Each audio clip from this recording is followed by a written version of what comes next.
What's up YouTube, Kristo here, and I've got a video for you. I'm going to be doing another 5 great fragrances video. This time I'm going to be looking at 5 great underrated flankers in 10 minutes. Just quickly talk about flankers a bit. First, if you're not really familiar with the term, basically a flanker is a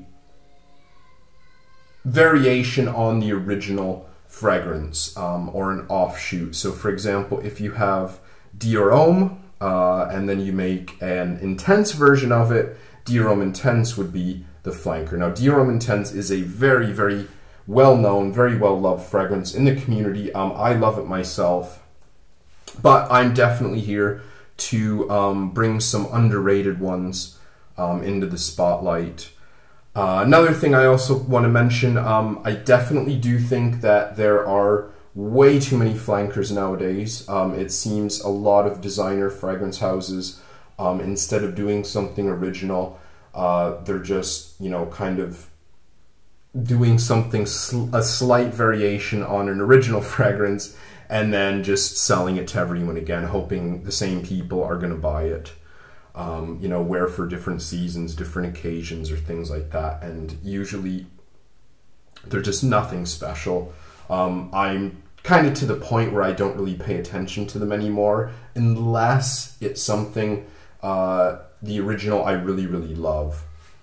Now, of all the different flankers out there, you're going to find intenses, extremes, fresh, you're going to find sports, you're going to find sport extremes. There's just so many, you know, pretty much any buzzword you can imagine, in French or English, Italian, whatever, you know, there's just so many of them out there. It's just marketing, basically. Put a slight variation on the same fragrance and, you know, resell it to everyone again. But anyways, let's look at them here. This is just 5. There's lots more, I think, that are really great that deserve some attention. But this is just 5 that I want to talk about in no specific order, okay? So the first one here, 10 minutes are going to put on the clock, I should mention. So first one here I'm going to talk about, the original was one of the first fragrances I genuinely fell in love with. Almost 5 years ago when I started to get into perfume, and I loved it. Don't as much today, admittedly, but this flanker is definitely still one of my most worn. I wear it in regular rotation. This is Prada Amber Pour Homme Intense, or as we call it in the fragrance community, Big Poppy. What a great scent.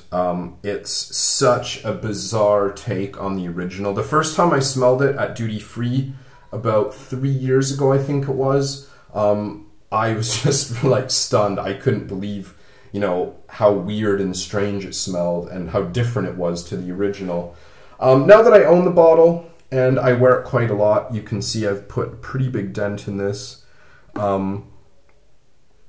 I definitely can see some similarities to the original, but I prefer this to it hands down. The original is very soapy and clean, and there are slight elements of that in this, but this is just so much darker and heavier, and it's got this weird, almost food-like quality to it. It's definitely not gourmandish, I would say, but it's got this kind of like bizarre gourmand quality where it smells like something you could eat, but it's not like candied or super sweet or anything like that. Very, very strange.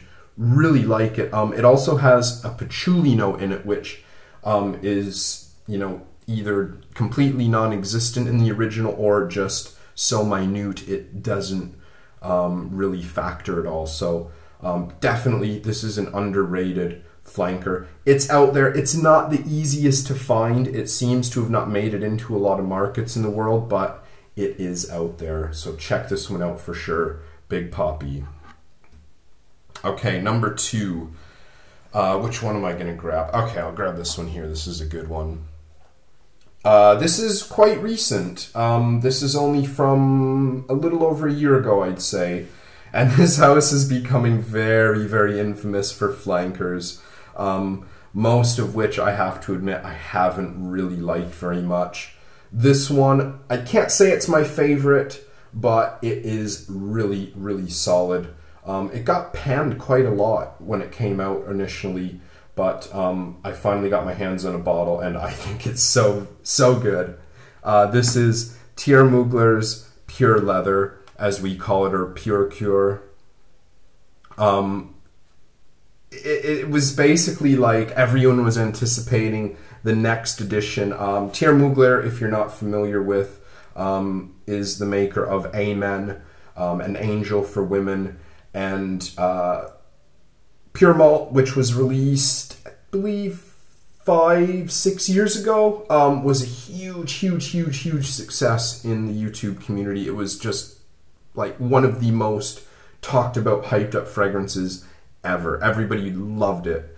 A couple years later, they released Pure Havane, and it's really good. I like Pure Havane. I'd actually say Pure Havane is my favorite flanker, but it gets a lot of love as well.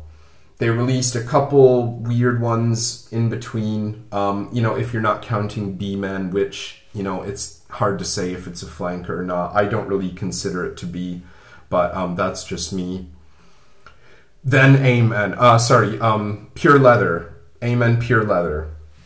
And everybody was talking about it. Leather was starting to become really popular. A lot of people talking about it in the fragrance community. People getting more daring and stuff. So many people anticipating. Got released. People started saying, you know, it smells a lot like the original Amen. It's nothing great. Forget about it. Don't pay any attention. And then other people were saying, no, actually this is horrible. It's so much worse than the original. A few people were liking it. I wanted to try it just because I love Pure Havane. I love the original. Pure Malt, it's okay, but I think there's better.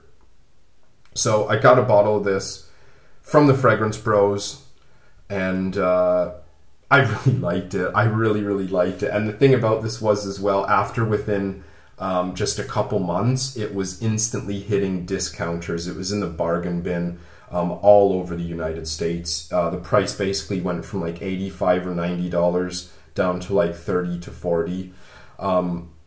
I didn't get mine that cheaply, but I got it for a pretty good price, and I like it. To me, this smells like, imagine like a dark, heavy chocolate fudge brownie.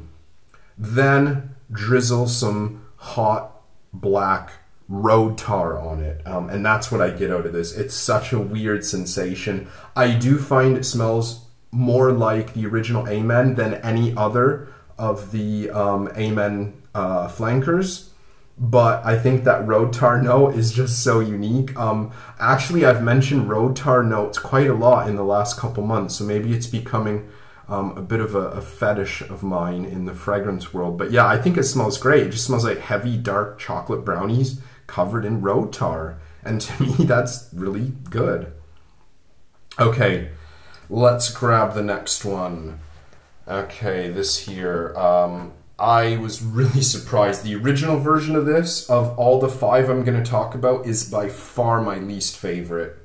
This is Lolita Lempicka's Au Masculin Midnight, I'm going to call it, because the normal name is too long and hard to pronounce. So, the original Midnight, the original Au Masculin, I actually find to be quite offensive. I find it smells really cheap, and the vanilla note in it, it just really bothers me. It's too much, it's too heavy, it's too strong, especially for my climate.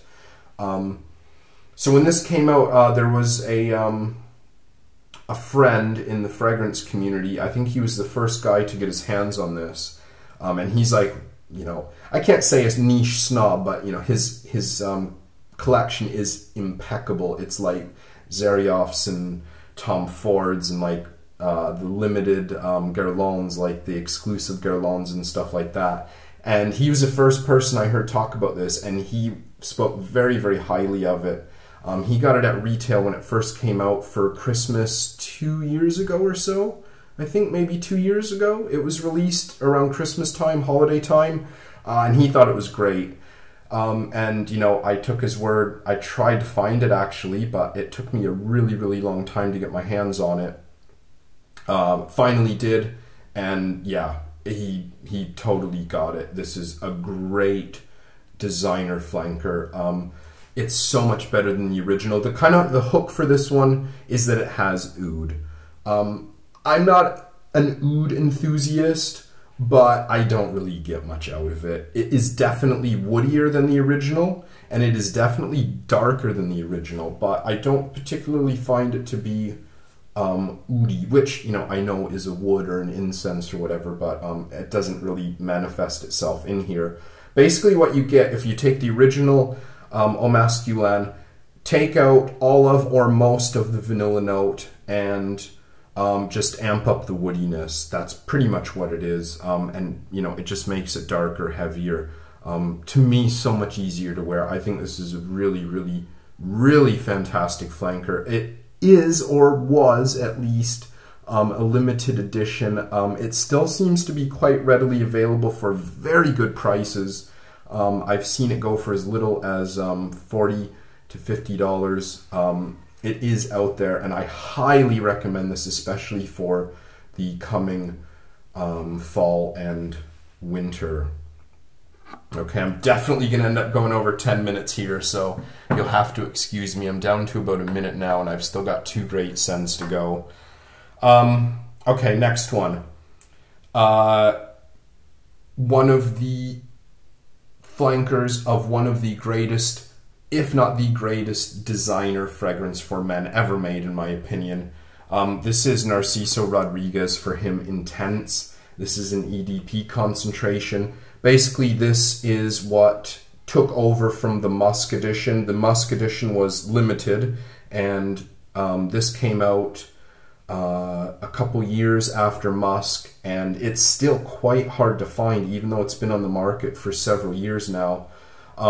If you have Musk, it smells almost identical, but Musk is no longer in production, and has become very hard to find, very expensive, you know, eBay prices and blah, blah, blah. I highly, highly recommend checking this out. If you like the original Narciso Rodriguez, the EDT, the gray one, this is just an absolute must check out.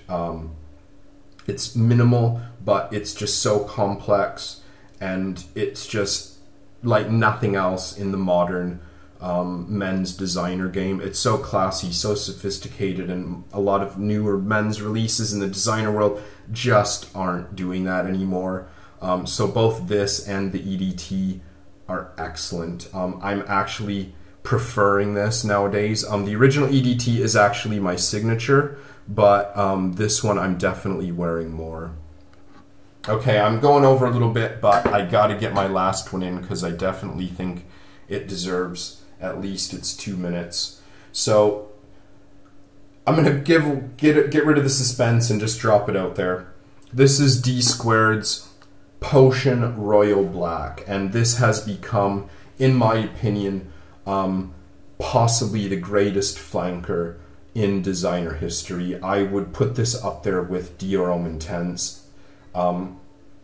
It's so good, and the thing I like about this that I think actually makes it better than Dior Homme Intense is that this is so much different than the original Potion. The original Potion I think is fantastic as well. It's a woody spicy, and this is even better, like so much better, and so different as well. Dior Homme and Dior Homme Intense I find to be quite similar, just like a slight variation on notes. You know, you get the vanilla in there, but this is just so different. You could easily put this right next to the original Potion and not have any redundancy, in my opinion. It's dark, it's sweet, it's got jammy rose, it's got some fuzzy patchouli in the dry down. This is still hard to find. It's not really that accessible, especially in North America from what I gather. But it is definitely out there. It's on the market, and I highly, highly recommend checking it out. This is, I think, one of the all-time greatest flankers. Just absolutely fantastic. EDP concentration, it lasts forever. It projects like crazy. Fantastic scent. So there you go. There's my 5 great under-the-radar flankers in I guess about 12 and a half minutes it looks like, but I had to squeak them all in, so there you go. Thanks for watching. Let me know what you think of my picks. What are some of yours that you would put up for candidacy for, you know, great under the radar flankers? Thanks so much for watching, and I'll see everyone soon.